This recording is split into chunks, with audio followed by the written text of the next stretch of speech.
do you deal with the fear of a guy being comfortable or abusing the fact that you're the one that spends money, which can essentially make you fall into you said into a pit of being the breadwinner? Listen, yo, when I saw this question, I was like, huh? But I guess this is based on experiences, and people have these kinds of experiences. People have had bad experiences when it comes to money and dating and men and relationships, and even vice versa, you know, even men with women. So how do you deal with the fear of someone getting comfortable, whether it's a guy or a girl, getting comfortable with you spending money or essentially abusing it? I don't know if there's something that you can do about the fear, because I feel you, but it's not even just the fear. It's okay, what is it? You know how we just said you have to have the conversation about money early. If we have the conversation about money early, it helps. You know how to. You have an idea. Exactly. You have an idea of what the person is thinking. If you don't, bruh, you'll be crying. Okay, so let's think of, okay, so I was going through a couple questions that people like to ask their partners whenever they're getting into relationships, right? So you have questions about kids, about family, about raising family, building a home, what kinds of things would you like, XYZ. So I have 3 questions here that in general people say it's important to ask your partner when you're getting into a relationship. And the first one is, what do you splurge on? So ask the person, what kinds of things do you spend your money on, right? Do you spend your money on food? Do you spend your money on, I don't know what else people spend money on, you know, food, splurge on clothes, you splurge on shoes, like what kinds of things do you spend your money on? Would you agree that that's a good question to ask? Yeah, 100%. Okay. 100%. How do you spend your money outside of bills? That's a good question. That's how you know a saver and a that's a really good question. So how do you spend your money outside of bills? Do you have any debts? This is one that people don't like to talk about. And how do you plan to pay your debts? That's a very good question. Would you ask your partner this question? Do you know why this is a hard question for me? It depends. If the person is Nigerian, I'm not asking any debts. Why? Because if you schooled in Nigeria or if you schooled in England, you've paid your fees. Whereas in America, you can pay. No, but debts is not just school debts now. No, so with school, and because it takes years to pay off. Right. Okay, so you would ask. Most people tend to have that. So I would ask, and then we know how to go from there and how to pay off the bills. If there some, especially ladies, like their credit card bills. Okay. Yes. Mad high ones, or guys as well. I don't know what they spend on weed to make up. So you would ask. Yeah, you definitely ask that. Okay, cool. I definitely ask. Is your money your money, ladies? Is your money or is your money y'all's money? Is your money your money or is your money y'all's money? My money is our money. Okay. But I will have.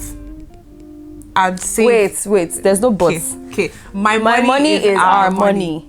My money is our money. His money is our money. Our money is our money. Period. That's where I stand. Come for me. That's okay. I think that there are a lot of things that we as individuals, especially with our African background, there are a lot of things that we need to unlearn. I hear a lot of people saying, my money is my money. His money is our money.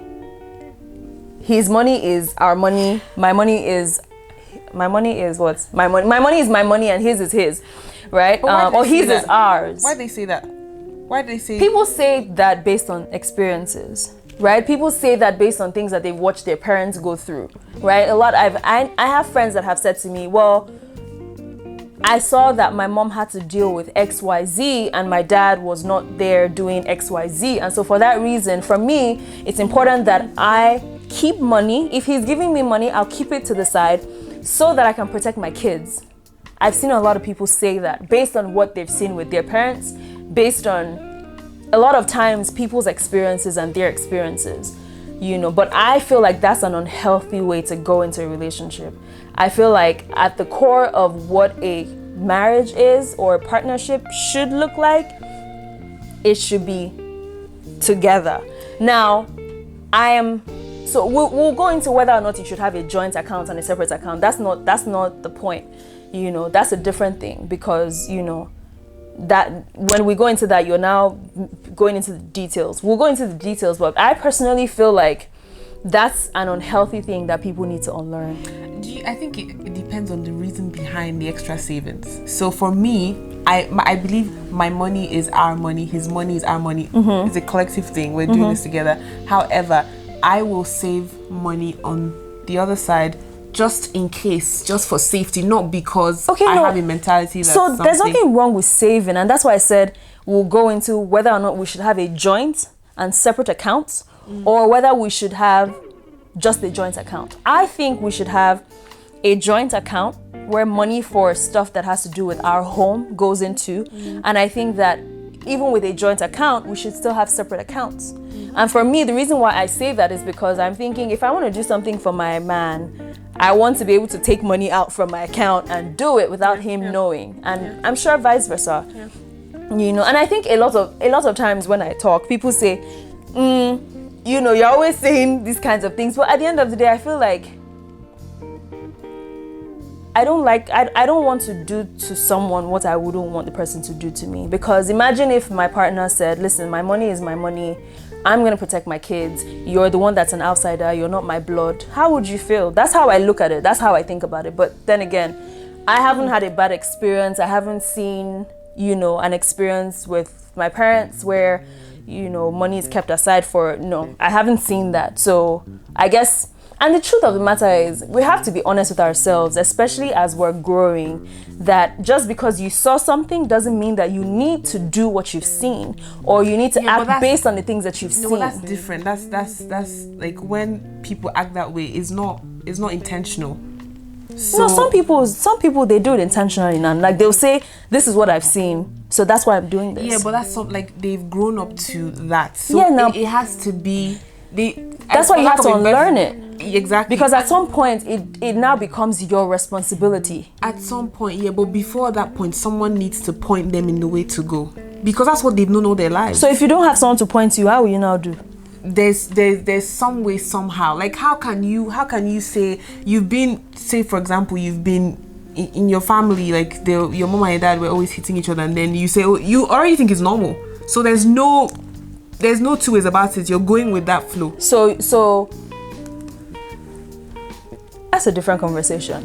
No. But at the end of the day, it is the same principle. Well. It's the same principle. So would you now say that, okay, because you've seen your parents hitting each other? So we're talking about... Yeah, like, would you now say because you've seen that, you're used to it, and so that's kind of how you're going to go until someone else comes and tells you different? Say, just an example now. We're in a relationship and you believe your money is your money and I believe my money is our money. I would then tell you, this is why I feel this way. You tell me this is why you feel this way. Conversation. Exactly. And then we unlearn and we learn and we make a conclusion and then we go from there. That's the same thing. Okay, so are you saying that if you don't have someone, if you're not in a relationship, right? You don't have someone who is telling you that your idea of something is separate, is different from their idea. It's not going to change. You don't even have to be in a relationship to learn that. Right. So that's what I'm saying now. You don't have to be in a relationship to learn that. Even in friendships, even in school or anything, Google. You don't have even. Instagram. No, but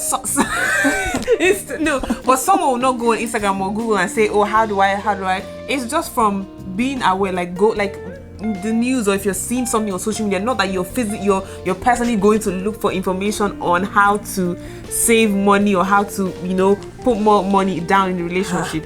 Is if you come across it or if you're in a conversation, then you start being open-minded. Otherwise, it just doesn't come. I mean, in the world that we're in right now, I don't know how you will come across the fact that I don't know what y'all be doing, because how would you not come like?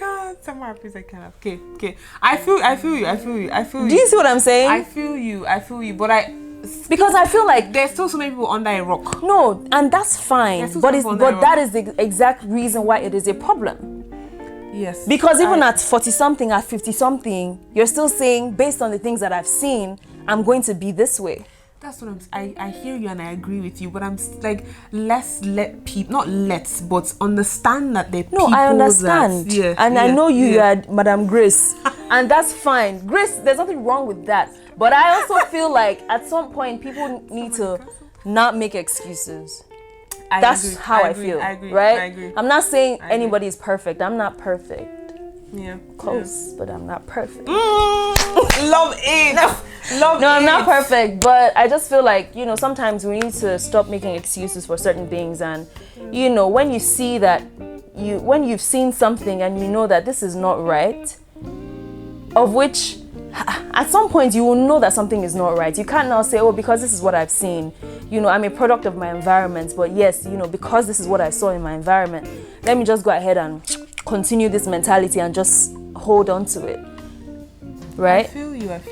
So next question is it okay to ask your partner how they spend their money? Is it a problem if they don't share this information? Should you tell your partner? In fact, I'm going too far. He's going too far. Is it okay to tell is it okay to ask your partner how money is spent on personal things, how their money is spent on personal things, or how money is spent on personal things? I feel like, I don't know, I feel like it ties back to having a joint account and a separate account, but that's a good question though. But I think that question ties into asking what you splurge on. Exactly what I was going to say. Yeah, I think it ties back to asking what you splurge on, because if your partner knows that, well, my wife splurges on bags, right? He would know that or if you know that your husband. Okay, and in that situation, now I'm asking you this question. Right. Say, for example, or your partner, the guy, knows that you splurge on bags, and it's ridiculous. What would you say? Like, what would you advise? Like, how would you advise him to speak to you about it in a way that it won't poke you, and for the betterment of you guys' finance? So I think that there's nothing wrong with having someone to hold you accountable, but at the end of the day, like you said, it's uncomfortable, right? Because someone poking you and telling you, okay, babe, but you're buying that bag again. How far? Like, I think, yes, that's uncomfortable, but I think everybody needs that. I think everybody needs that, because if you're now going and spending your personal money and basically, I don't know, it's tricky. Wisdom. Yeah, I feel like if you're not using wisdom when it comes to these things, it's tricky. Yeah. Right? Or if you now have to start lying about it, I don't know. And I think, or if you're using our joint funds to go and buy bag. No, that's brutal.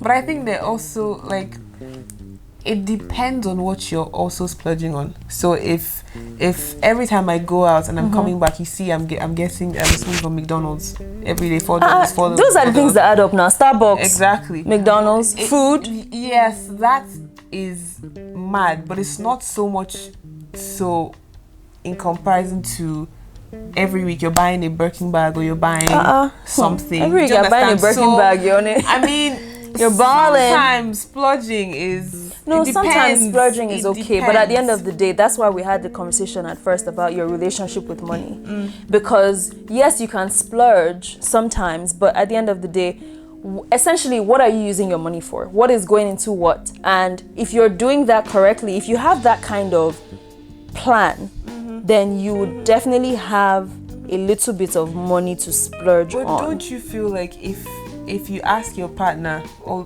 what are you spending your money on? She's like, what's your business? We have a joint account, focus on that one, or mind your business. What if your partner tells you that, mind your business? What's your business? My personal, like, it's my money. But my partner will not be able to say that, because we wouldn't have that kind of culture in our home. That's why we would have uncomfortable conversations from the start. You can't tell me it's not my business. My business has become your business. I agree, but you know how sometimes you can keep asking, like, how do you even ask, okay, babe, what do you spend your money on this month? Do you understand? Like, how do you have that conversation on how do you spend your personal money is my question. I don't know. You ask now. You ask. Even ask, like, so I ask you this month. I asked you next. Well, it depends. You can now see that. So what kinds of things are you putting in place to check yourselves? what kinds of things are you putting in like, what kinds of conversations are you having? Because I don't know now what, like, you would, I don't know, like, I hear you, and it's just, I guess I understand sometimes. Yes, like I can understand why it can be annoying. But I think it will be acceptable to the person if, or rather when the person understands the reason why you're asking because of you guys. If you're asking to check the person, if you're asking to hold the person accountable. Exactly, hold the person accountable, and just for the future. Yes. It's what it's about. So yeah. Because at the end of the day, I feel like, especially if you know where your money is supposed to be going, and you know where the money for the things that we're doing together is supposed to be going, the only times that your partner may have questions is if something is not adding up. Like, we have a plan to do XYZ. You're supposed to be putting a certain amount of money, but you're not. What's going on? You know, but aside from that, I don't know. No, I feel you. But I feel you. yeah. We think alike. Well, except first dates, duh. Okay, should you know how much your partner makes?